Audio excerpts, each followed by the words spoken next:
There are people who know exactly what they feel, but freeze when it's time to say it out loud.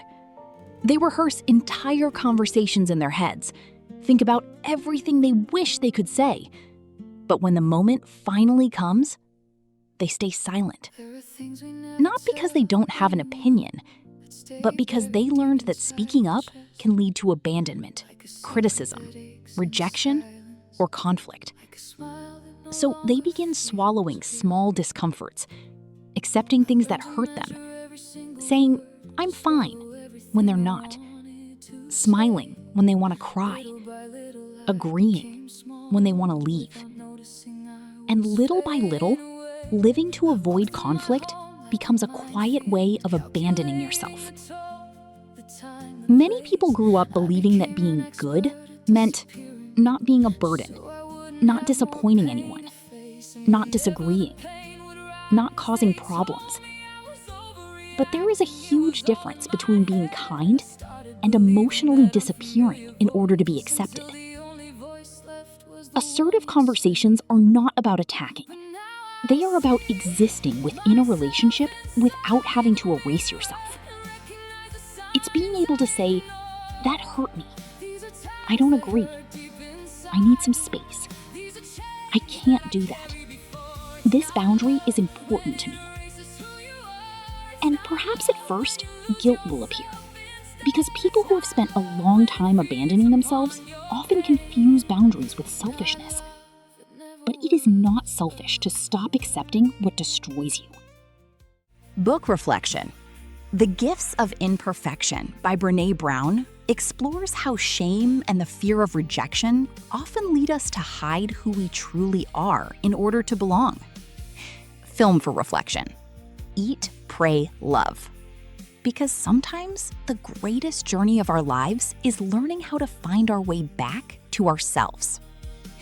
Today's emotional practice. Before going to sleep, write down, what is something I wanted to say today, but stayed silent about? Then ask yourself, why was I afraid to say it? Because often the problem is not just the difficult conversation.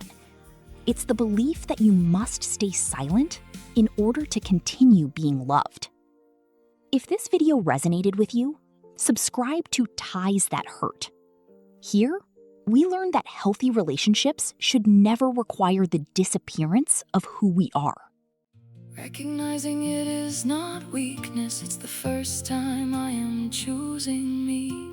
It's looking directly into the pain and deciding this won't be the end of me. The broken pieces that still remain are mine, and I can still rewrite my story now.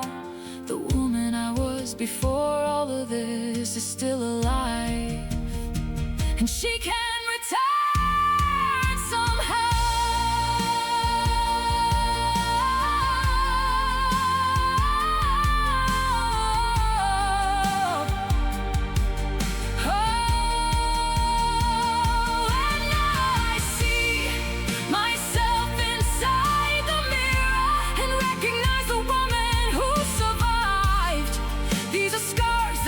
Deep inside me, but proof that somehow I stayed alive. What I feel today is not weakness, it is clarity, the start of myself. These ties once wounded me deeply, but they will not hold me forever. I am still here, I can still become who I was. Ties that once held me down will not define how my story ends. I am still here, I can still become who I was. I am still here.